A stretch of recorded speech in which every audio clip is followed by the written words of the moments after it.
오늘 주일 예배 일부 말씀은 전도서 3장 1절에서 14절까지 말씀입니다. 전도서 3장 1절에서 14절까지 말씀입니다. 저 한 절씩 교독하겠습니다. 제가 먼저 읽습니다. 범사에 기한이 있고 천하 만사가 다 때가 있나니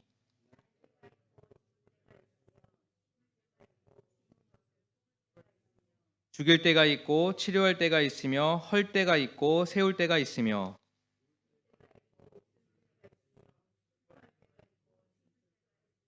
돌을 던져 버릴 때가 있고 돌을 거둘 때가 있으며 안을 때가 있고 안는 일을 멀리할 때가 있으며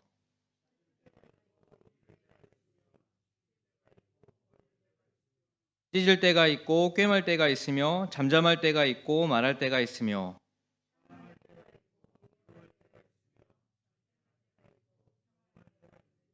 일하는 자가 그의 수고로 말미암아 무슨 이익이 있으랴.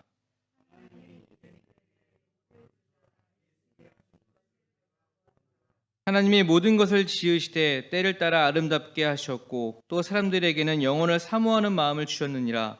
그러나 하나님이 하시는 일의 시종을 사람으로 측량할 수 없게 하셨도다.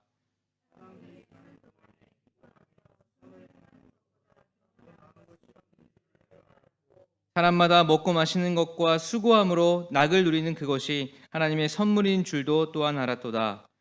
하나님께서 행하시는 모든 것은 영원히 있을 것이라. 그 위에 더할 수도 없고 그것에서 덜할 수도 없나니 하나님이 이같이 행하심은 사람들이 그의 앞에서 경외하게 하심인 줄을 내가 알았도다.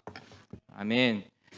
오늘 그리스도인이 되어가기 네 번째 시간이고요. 오늘 제목은 만족하기라는 주제로 여러분들과 함께 말씀을 나누려고 합니다. 오늘부터 전도서 말씀이 큐티 말씀으로 시작이 되었어요. 그리고 내일도 이제 내일부터 새벽기도도 전도서 말씀으로 이게 하게 되고요. 여러분 그 전도서 우리가 많이 들어서 되게 익숙하긴 하지만 전도서란 말을 이렇게 한번 잘 생각해 보면은 되게 좀 재밌지 않습니까? 뭐 창세기, 출애굽기, 레위기, 민수기 이런 것들 좀 이렇게 이해가 되는데 전도서라고 하면은 왠지 좀 전도해야 되나 그런 말들로 좀 쓰여 있을 것 같은 그런 느낌의 이름을 가진 말씀입니다. 전도서 하면 우리가 너무나 잘 알고 있듯이 가장 유명한 말씀 무엇입니까? 이 모든 것이 헛되고 헛되며 헛되고 헛되니 모든 것이 헛되도다라는 이 솔로몬의 했던 말들을 우리는 아마 잘 기억하고 계실 것입니다. 이 전도서의 히브리어 뜻은 설교자라는 뜻을 가지고 있어요. 또는 회중 앞에서 말하는 자라는 뜻을 가지고 있습니다. 그걸 우리말로 번역을 하니까 뭐 전도자 이렇게 번역을 한 거고요. 또 공동 번역으로는 설교자 이렇게 번역을 합니다. 전도서의 주제 모든 것이 헛되다라고 할 수 있지만 마지막에 가면 그 역시 가장 강조하고 있는 것이 바로 하나님을 경외하고 그의 계명을 지키는 것에 대한 중요성을 다시 한번 강조하고 있는 것을 보게 됩니다. 인생 가운데 생각해 보면은 사라질 것들이 거의 대부분입니다. 시작됐지만 끝이 있다는 건. 그런데 그 가운데 그런 인생 가운데 신앙생활 가운데 그럼 가장 중요한 것이 무엇인가? 우리가 붙잡아야 할 것이 과연 무엇인가? 이것을 전도서에서 말씀해 주고 있다는 사실입니다. 오늘 주일 말씀은 그리스도인이 되어가기 네 번째 시간이에요. 지금까지 우리가 세상 가운데 살고 있지만 뜻을 세워서 구별하여 산다는 것, 그 뜻을 세우기란 말씀을 나눴고요. 또 남은 인생 우리가 무엇을 집중하여 살아야 하는가? 사랑하는 거에 집중하여 살아야 한다. 그리고 지난주에 했던 말씀, 우리가 주신 것에 감사하는 것, 그 감사를 방해하는 여러 가지 요소들이 있는데 욕심을 갖는 것, 또 비교하는 것, 걱정하는 것, 이것에 대해서 지난주에 말씀을 나눴습니다. 오늘의 주제는 만족하기라는 것입니다. 제가 어느 설교문에서 본 예를 잠깐 소개하면 이 바둑 아시죠? 이 바둑 기사들이 예를 들어서 뭐 이창호 씨나 그 유명한 뭐 이렇게 알파고와 이렇게 바둑을 둔 뭐 이세돌 씨 같은 이런 분들이 대국을 하면, 그러니까 바둑 시합을 하면 그 시합을 마치고 이제 승패가 갈리지만 그 승자와 패자가 그 자리에 바로 앉아서 복기를 한다고 해요. 복기가 무엇이냐면은 방금 두었던 그 판을 한 수씩 한 수씩 다시 두는 겁니다. 했던 것을 똑같이 다시 한번 재현해 보는 것입니다. 승자에게나 패자에게나 이 복기라는 것이 굉장히 큰 도움이 된다고 합니다. 양쪽 모두에게 이 바둑에 대해서 더 깊이 알아갈 수 있는 그런 기회가 된다고 해요. 그 유명한 바둑 기사 조은현 구단, 그분이 쓴 그 회고록에 보면은 이 복기라는 것은 뭐 승자에게나 있어서 또 패자에게나 굉장히 어려운 일이라고 해요. 왜냐하면 내가 이 시합에 졌다고 생각해 보십시오. 졌어요. 너무나 좀 마음도 아프고 분하기도 하고 안타깝기도 한 그 마음, 기분이 좋을 리가 없지 않습니까?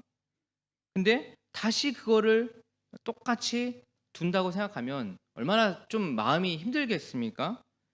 그런데 그 아픔을 똑바로 뚫어지라 쳐다보면서 한 수 한 수 다시 그거를 두다 보면은, 아, 내가 이 부분에서 실수했구나.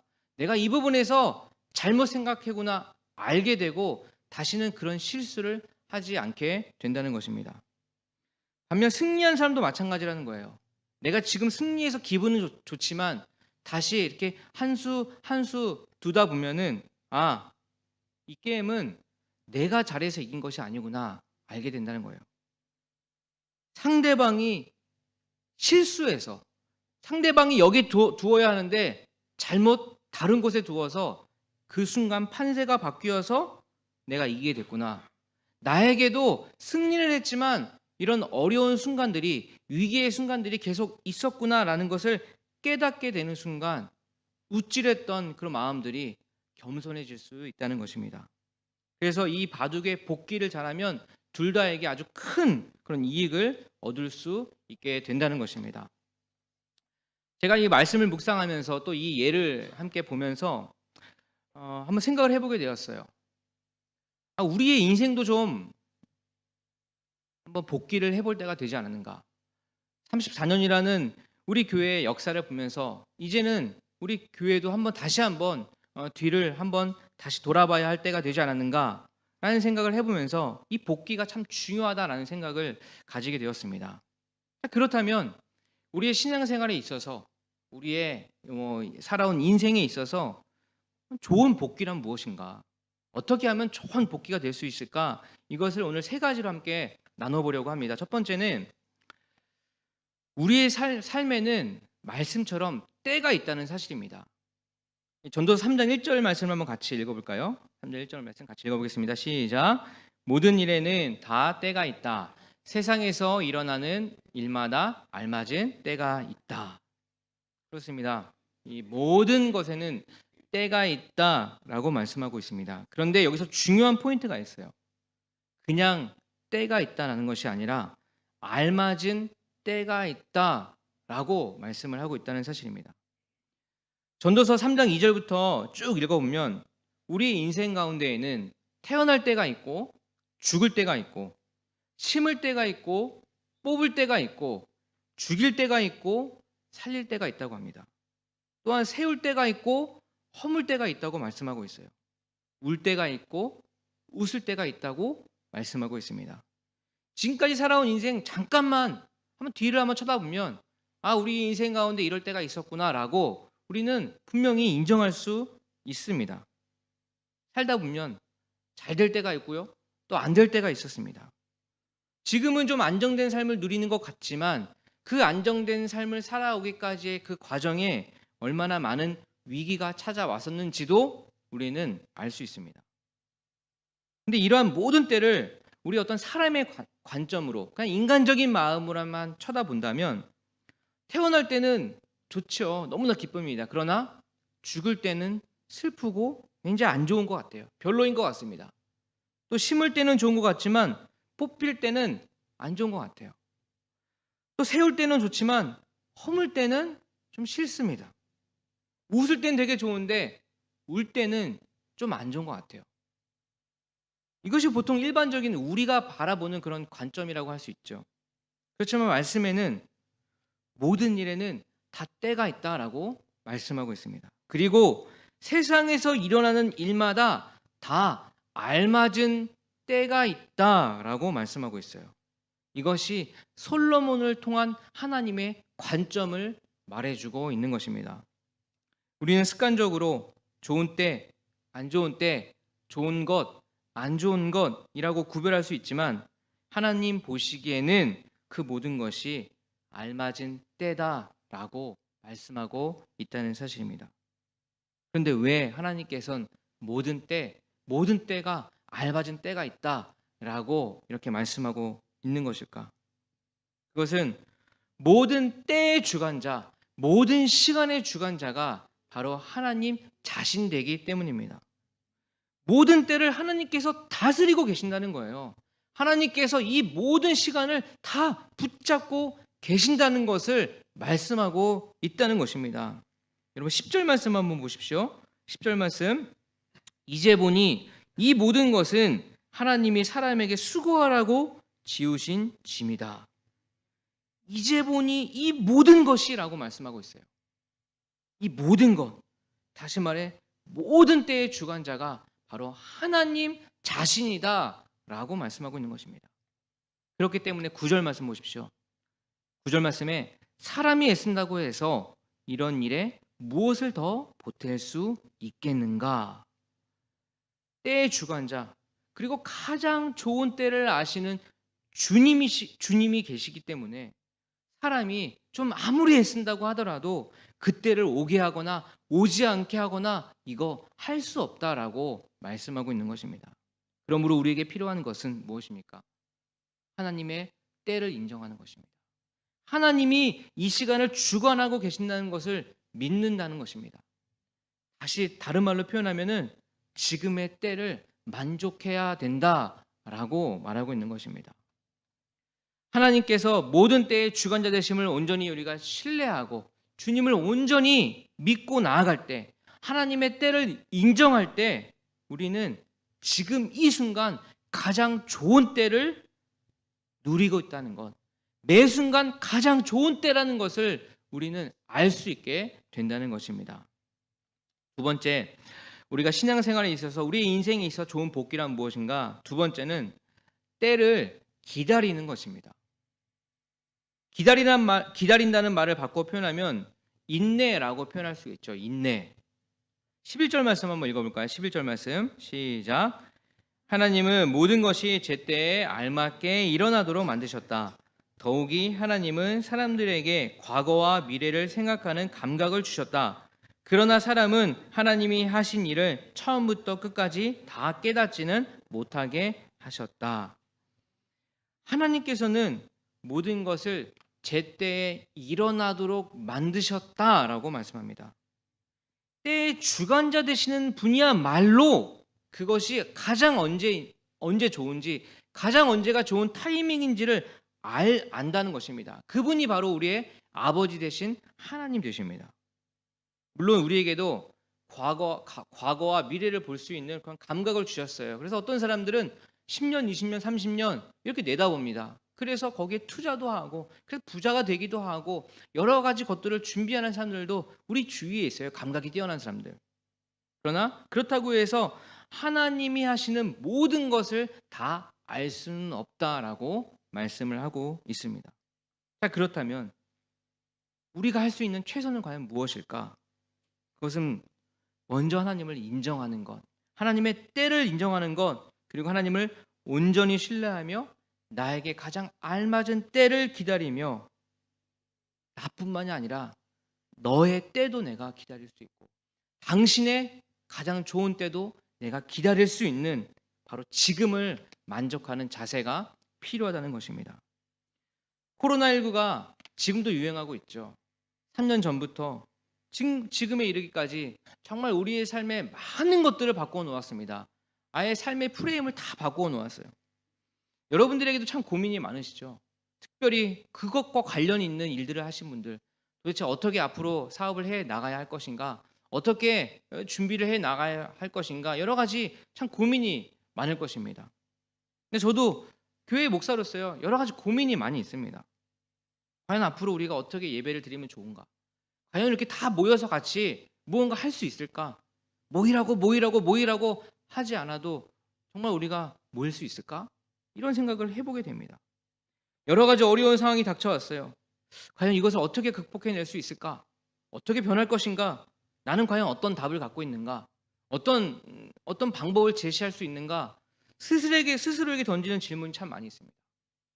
근데 안타깝게도 잘 모르겠어요. 어떻게 해야 될지를 잘 모르겠습니다. 어려운 것들이 참 많은 것 같아요. 근데 오늘 말씀을 묵상하면서 이때야말로 우리가 고민하는 이때야말로 그리고 이제 코로나가 점점 끝나가는 이때에 다시 새롭게 시작해야 하는 이때에 무엇을 해야 할까 고민해 보니 이처럼 오늘 말씀처럼 복귀가 필요하겠구나라는 생각을 해보게 됩니다. 새로운 시대를 맞이하기 위해서 다시 하나하나 되돌아보는 복귀를 해보는 것, 우리가 어떻게 신앙생활을 해왔는지, 어떤 인생을 살아왔는지 다시 한번 살펴보면서 우리가 새로운 날을 준비해야 할 것입니다. 그러나 하나님께서는 이 상황, 우리의 마음, 우리가 갈망하는 것들을 하나님은 너무나 잘 알고 있다는 사실입니다. 그리고 그 누구보다 안타까워하실 분은 우리 아버지 되시는 하나님이십니다. 분명 하나님께서는 이 땅에 살고 있는 우리들에게 그리고 지금에 살고 있는 우리 교인 한 분 한 분들에게 하나님께서는 분명히 큰 뜻이 있으리라고 믿습니다. 여러분 우리에게는 습관적으로 뭐가 일이 딱 생기면 아니 왜 이런 일이 생겼지? 원인을 찾고 또 거기에 대한 좀 이해하려는 그런 경향이 있습니다. 물론 그것들이 되게 중요하고 물론 그것들이 해야 할 일이죠. 그러나 오늘 전도서 3장 11절 말씀 부분에 이렇게 말씀하고 있습니다. 그러나 사람은 하나님이 하신 일을 처음부터 끝까지 다 깨닫지는 못하게 하셨다. 최선을 다해야 돼. 열심히 해보되 우리의 한계를 인정하고 우리의 신앙생활을 복귀하며 가장 아름다운 때를 기다려보는 것입니다. 미리 그것을 걱정할 필요가 없어요. 미리 그것을 두려워할 필요가 없습니다. 왜냐하면 지금까지 하나님이 해주셨듯이 앞으로도 하나님께서 인도해 주시기 때문입니다. 여러분 인내는 그냥 참는 것만을 이야기하지 않아요. 인내하라 말은 쉽죠. 하지만 인내하는 것이 얼마나 어렵습니까? 인내란 말이 쉽지만 가장 어려운 것이 인내가 아닐까 생각이 들어요. 인내는요, 내가 조금 참는 게 인내가 아닙니다. 그냥 한번 견뎌보는 것 그것이 인내가 아니에요. 인내는 정말 내가 이제 도저히 이제 못하겠다. 내가 이제는 포기해야겠다. 참을 만큼 참았다. 바로 그 순간부터 인내가 시작된다는 사실을 여러분 기억하십시오. 그런데 그 인내를 우리가 할 수 있기 위해서는요. 먼저 우리가 해야 할 것이 만족하는 것이 필요합니다. 만족하는 것. 솔로몬을 보면 대표적으로 떠오르는 말 헛되고 헛되다. 이 모든 것이 헛되다 라는 말씀이에요. 맞는 말씀입니다. 그런데 이 솔로몬이 모든 것이 헛되다라고 말씀하고 있는 그 가운데 솔로몬이 놀라운 것을 발견하게 됩니다. 전도서 2장 24절에서 26절 말씀 같이 한번 읽어볼까요? 같이 읽어보겠습니다. 시작. 사람에게는 먹는 것과 마시는 것, 자기가 하는 수고에서 스스로 보람을 느끼는 것, 이보다 더 좋은 것은 없다. 알고 보니 이것도 하나님이 주시는 것. 그분께서 주시지 않고서야 누가 먹을 수 있으며 누가 즐길 수 있겠는가. 하나님이 마음에 드는 사람에게는 슬기와 지식과 기쁨을 주시고 눈밖에 난 죄인에게는 모아서 쌓는 수고를 시켜서 그 모은 재산을 하나님 마음에 드는 사람에게 주시니 죄인의 수고도 헛되어서 바람을 잡으려는 것과 같다. 솔로몬은 모든 것이 헛되다라고 말씀을 하고 있어요. 근데 갑자기 24절에 와서는 이렇게 말씀합니다. 사람에게는 먹는 것과 마시는 것, 자기가 하는 수고에서 스스로 보람을 느끼는 것, 이보다 더 좋은 것은 없다라고 말씀을 하고 있어요. 모든 것이 다 험하다고 하는데 솔로몬이 무언가 발견한 듯한 그런 느낌을 줍니다. 솔로몬이 모든 것이 헛되도다라고 말을 하고 있는데 이것이 그냥 뜬구름 잡는 얘기가 아니에요. 경험도 없는데 그냥 모든 것이 다 그냥 험한 것 같아, 헛된 것 같아 라고 하는 게 아닙니다. 솔로몬은요 정말 세상에서 뭔가 가장 가치 있고 가장 보람 있는 일을 찾기 위해서 얼마나 고민하고 얼마나 거기에 시간을 들이고 온 열정을 들였는지 모릅니다. 자신이 갈망하는 것을 찾기 위해서, 만족을 찾기 위해서 수많은 노력을 해봤어요. 그것이 정말 무엇인지도 모른 채 그 갈망하는 걸 갈망하는 것을 찾기까지 얼마나 방황했는지 모릅니다. 먼저 그는요, 연구했습니다. 공부했어요. 온 마음을 거기에 다 쏟고 온 지혜를 총동원하여 하늘 아래서 일어나는 모든 것을 연구하고 삶을 탐구했습니다. 그러나 공부와 그 연구에서 진정한 가치를 느끼지 못한 솔로몬은, 자, 그러면 이제 한번 즐거움에서 한번 그걸 찾아보자 라고 생각하면서 삶의 목표를 즐거움으로 바꿉니다. 전도서 2장 1절 말씀이 이렇게 말합니다. 나는 혼자서 이런 생각도 해보았다. 내가 시험 삼아 너를 즐겁게 할 것이니 너는 내 마음껏 즐겨라. 그러나 이것도 헛된 일이다. 즐거움을 삶의 어떤 방향으로 바꾸면, 삶의 목적으로 바뀌면, 아, 나도 즐겁겠구나라고 그렇게 노력을 해봤지만 그 역시 하나도 즐겁지 않았다. 허무했다, 헛된 것이었다라고 말하고 있습니다. 그래서 솔로몬은 이번에는 술을 한번 마셔보자. 술로 자신을 즐겁게 하려고 낙을 누려보려고 마음을 먹었습니다. 전도서 2장 3절 말씀에 지혜를 갈망해 온 나는 술로 내 육신을 즐겁게 하고 낙을 누려보려고 마음 먹은 적도 있다. 참으로 어리석게도 이렇게 사는 것이 짧은 한평생을 가장 보람있게 사는 것이라고 생각하였다. 솔로몬은요, 술도 마셨습니다. 그 왕이 세상에 얼마나 좋은 술을 마셨겠어요. 그리고 술만 마셨겠습니까? 세상에 좋은 음식도 다 먹어봤을 것입니다. 그러나 그 역시 자신에게 최고의 삶을 주지 못했다라는 것입니다. 이후에 소유도 늘려봤어요. 자신을 위해 집도 짓고 포도원을 짓고 거기에 여러 집들을 만들었어요. 동산과 또 공원을 만들고 과일 나무를 심고 또 세상에 어떤 사람들보다 소와 양떼를 더 많이 소유했습니다. 가장 큰 부자가 되었어요. 그러나 그 또한 자기를 만족해 주지 못했다는 사실입니다. 아내를 많이 두었어요. 후궁 700명, 척 300명, 합의 1000명의 아내를 두었습니다.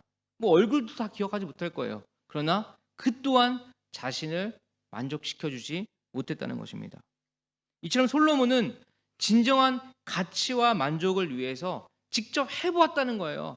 직접 거기에 열정을 다 쏟아부었다는 것입니다. 그런데 그 모든 것이 허무했다, 헛된 것이었다라고 말을 하고 있는 것입니다. 근데 그랬던 그가, 모든 것이 다 헛되다고 여겼던 그가 2장 24절에 와서는 이렇게 고백하고 있는 것입니다. 사람에게는 먹는 것과 마시는 것, 자기가 하는 수고에서 스스로 보람을 느끼는 것, 이보다 더 좋은 것은 없다. 알고 보니 이것도 하나님이 주시는 것.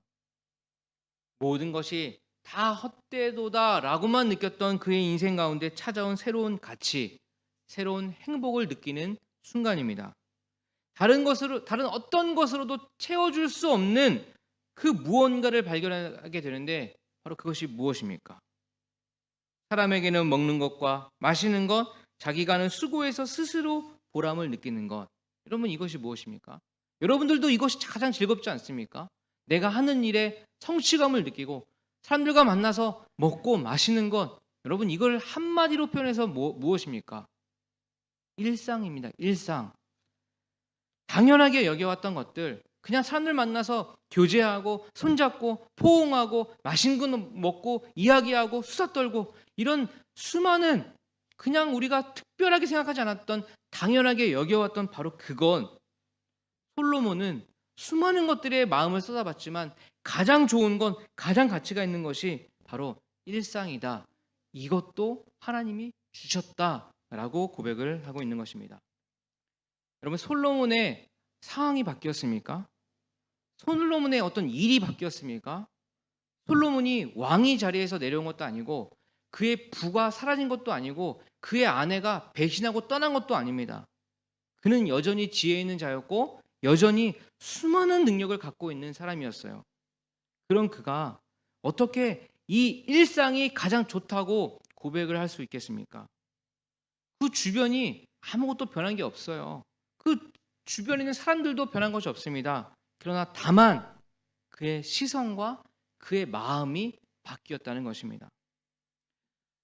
제가 몇 주에 걸쳐서 설교하고 있는 것에 공통된 내용이 한 가지가 있는데 바로 그것은 우리에게는 두 가지 마음이 있다는 것입니다. 하나님이 주시는 마음과 사단이 주는 마음이 있다는 거예요. 우리가 선택해야만 하는 두 마음이 우리 안에 같이 있다는 것입니다. 하나님께서는 하나님의 마음을 선택하도록 우리에게 모든 것을 주셨어요. 모든 것을 주셨습니다.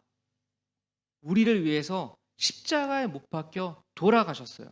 우리에게 하나님을 선택하도록 우리에게 목숨까지 주셨다는 것입니다. 그리고 우리에게 하나님은 다 주시고 우리에게 나머지 자유롭게 선택할 수 있도록 우리에게 선택권을 주셨다는 거예요. 강요하지 않으셨어요. 내가 목숨을 버렸으니까 넌 나를 선택해야 된다. 어떻게든 우리를 끌고 와서 거기 앉힌 게 아니라 다 주시고 마지막 선택을 우리에게 하라고 하신 것입니다.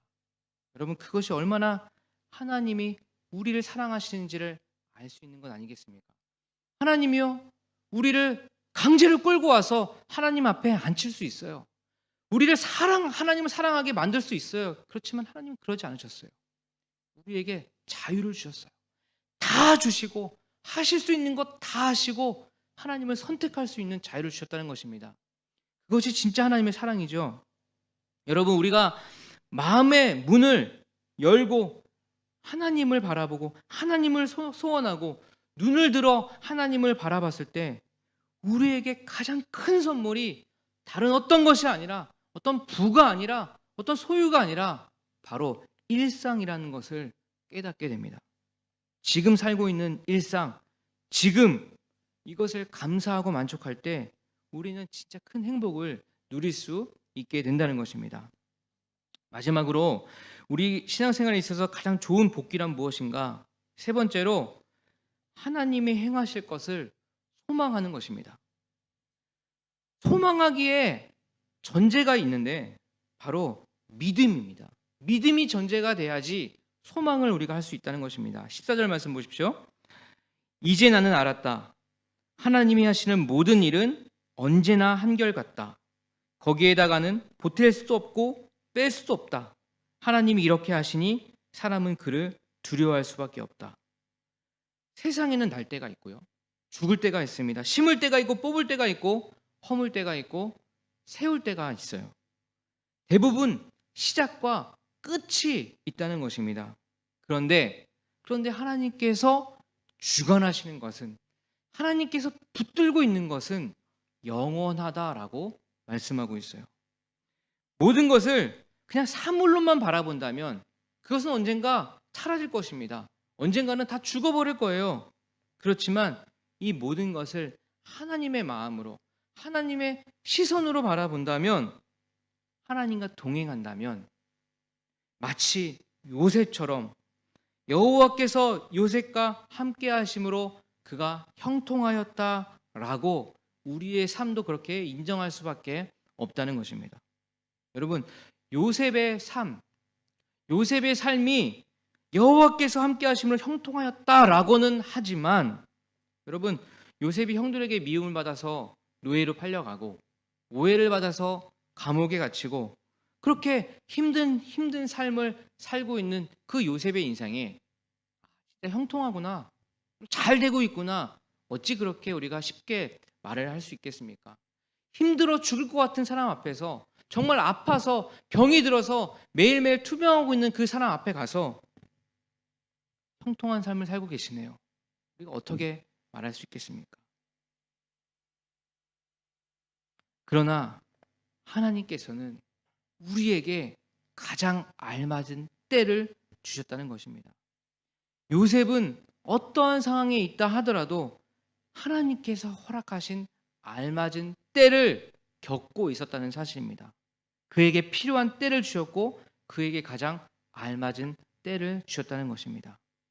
일상을 살되 만족하기 어려울 때도 있고 우리가 참 힘들 때도 있지만 만족을 선포하고 감사를 선포할 때 하나님께서 행하실 것에 소망을 잃지 않는 자는 어떠한 상황에서도 형통함을 누리게 될 줄 믿습니다. 우리의 관점이 아니라, 우리의 시선이 아니라 하나님의 관점, 하나님의 시선으로 형통함을 누리게 된다는 것입니다. 그렇다면 우리에게 다가온 이 상황에 대해서 우리는 여러분 어떻게 느끼고 어떻게 받아들이고 계십니까? 스스로에게 한번 시간 날 때 한번 물어보십시오. 지금 이 상황을 나는 어떻게 받아들이고 있는가? 지금 이 현상을, 지금 이 우리 교회의 이런 모습들을, 나에게 닥친 여러 가지 어려움들을 나는 어떤 모습으로 현재 바라보고 있는가? 하나님께서 이 상황을 제때에 알맞게 일어나도록 아름답게 만드셨다라는 고백을 하실 수 있으시겠습니까?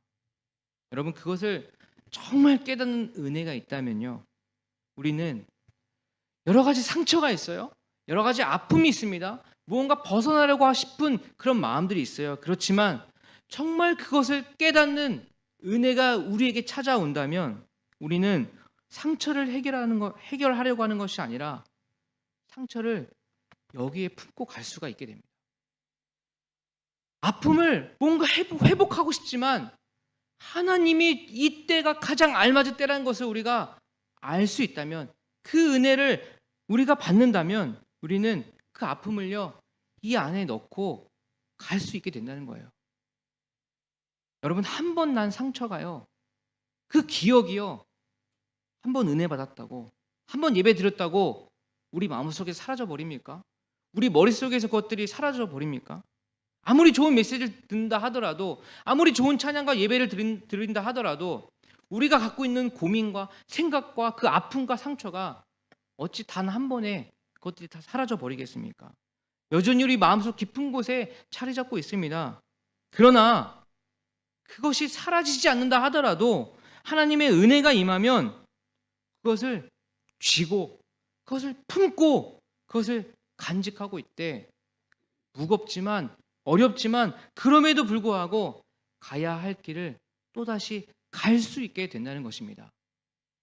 회복하는 것이, 해결되는 것이 은혜라고도 할 수 있지만, 회복되지 않아도, 해결되지 않아도 그것을 갖고 있음에도 불구하고 한 발 더 나아갈 수 있는 것이, 여러분, 그것이 진짜 은혜가 아닐까요? 오늘의 대림절 첫 번째 주일입니다. 주님께서는 그 길을 가시기 위해서 이 땅에 오셨어요. 예수님도요, 힘드셨을 것입니다. 예수님의 기도를 들어보면 알 수 있지 않습니까? 하나님, 가능하면 이 잔을 내게서 옮겨 주십시오라는 기도를 하게 됩니다. 그러나 하나님은 그 기도의 응답으로 십자가를 우리 주님께 쥐게 하셨습니다. 그러나 우리 주님께서는, 하나님께서는 예수님께서 그 십자가를, 그 무거운 십자가를 지고 갈 수 있는 힘을 허락해 주셨다는 사실입니다. 그 십자가가 사라지지 않았어요. 그 죽음이 바뀌지 않았습니다. 여러분, 우리의 삶도 아마도 그럴 것입니다. 그 상처가 어디 사라지겠습니까? 우리의 아픈 기억이 어디 한 번에 사라지겠습니까? 그러나 우리가 눈을 들어 하나님을 바라봤을 때, 하나님의 어떤 관점으로 이 세상을 바라봤을 때 우리는 그 상처를 가슴에 품고 또다시 가야 할 길을 갈 수 있다는 사실입니다. 우리에게 믿음의 눈으로 이 세상을 바라보기를 소원합니다. 우리에게 진짜 소망을 가지고 이 세상을 한번 살아내 보시기를 바랍니다. 그래서 늘 하나님과 함께 하심이, 요셉과 같은 파란만장한 삶을 살았다 하더라도 하나님과 함께 하시기에 형통한 삶이었습니다 라는 고백이 우리에게 나오기를 소망합니다. 뜻을 세우고 마음껏 사랑하고 마음껏 감사하고 만족하며 나아갈 때 우리는 어느덧 하나님과 더 닮은, 우리 예수님과 더 닮은 그리스도의 모습으로 바뀌어 갈 것입니다. 우리 주님께서 그런 우리를 선택하시고 우리를 위해서 십자가에 못 박혀 돌아가신 그 사실을 기억하며 우리가 그렇게 진정한 그리스도인이 되기를 소망하는 마음으로 나아가기를 소망합니다. 기도하겠습니다.